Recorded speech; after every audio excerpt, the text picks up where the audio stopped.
Hello. Well, on the 20th of March 2015 there'll be a total solar eclipse. It's the first total solar eclipse visible from Western Europe since August 1999, and it's the last one until 2026. So a solar eclipse happened when the moon passes in between the Earth and the Sun, and because the Sun's diameter is 400 times that of the Moon, but also it's about 400 times further away, the Sun and the Moon appear approximately the same size in the sky.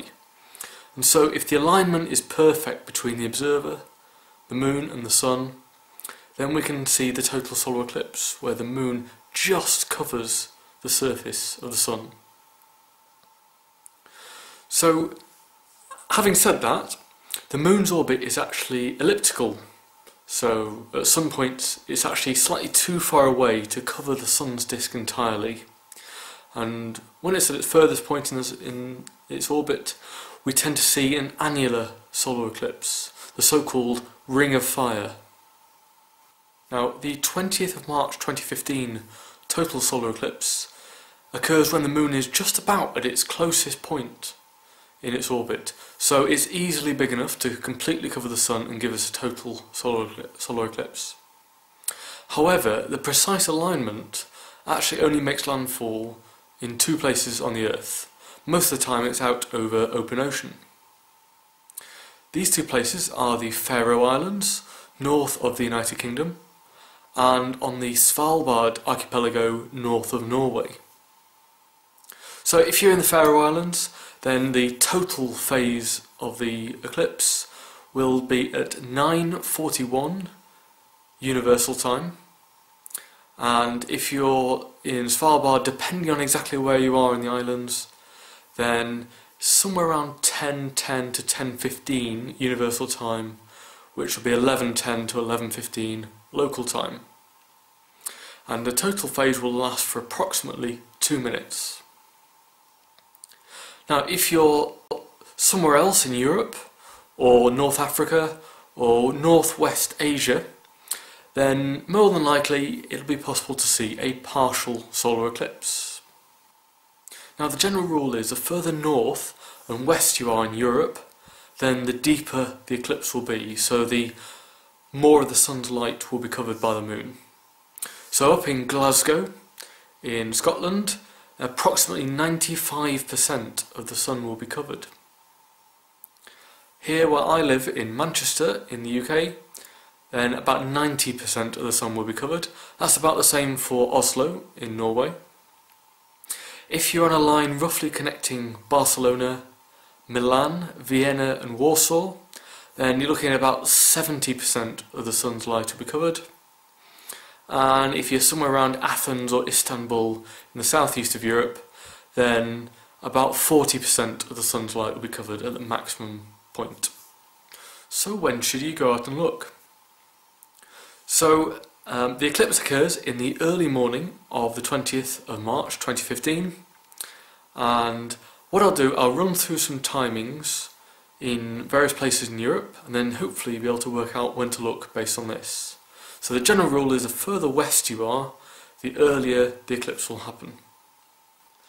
In Lisbon, the eclipse will start at 8 AM universal time. In Dublin, London, Paris and Rome, it starts around 8:25 universal time, which is 9:25 Central European time. In Reykjavik, Copenhagen, Berlin, Budapest and Athens, it starts around 8:40 AM universal time, which is 9:40 Central European time or 10:40 Eastern European time. In Helsinki, Kiev, Ankara, it starts around 9 AM universal time, which is 11 AM Eastern European time. And in Moscow, the eclipse will start around 9:15 universal time, which is 12:15 Moscow time. In most cases, it will take approximately 1 hour between the first hint of the Moon entering the Sun's disk and the maximum point, and another hour for the Moon to leave the disk of the Sun as well. Now I must stress that you must never look directly at the sun without adequate eye protection, because doing so can cause severe damage to your eyesight or even make you go blind permanently. So, first of all, it's worth pointing out that sunglasses are definitely not enough, and even standard strength welding goggles won't give you the right level of protection. So make sure that you're using the correct eye protection if you do look at the sun.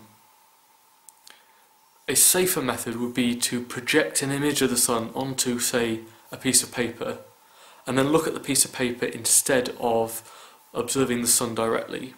So you might be able to use binoculars or a telescope to project an image of the sun, or you can even use a basic pinhole camera. And there is an even safer method. I'm sure on the day there will be plenty of live streams online where you can watch the eclipse from start to finish, and you won't even have to worry about clouds getting in the way. Now, there is one really cool thing about the partial phases of a solar eclipse. So if you hold up your hand and then cross your fingers, making several holes in the gap in the hands, what you're doing is effectively creating a pinhole camera, and in each of those gaps there's a mini image of the sun. So during a total solar eclipse, or during the partial phases of a solar eclipse, you will see little crescent suns in the gap.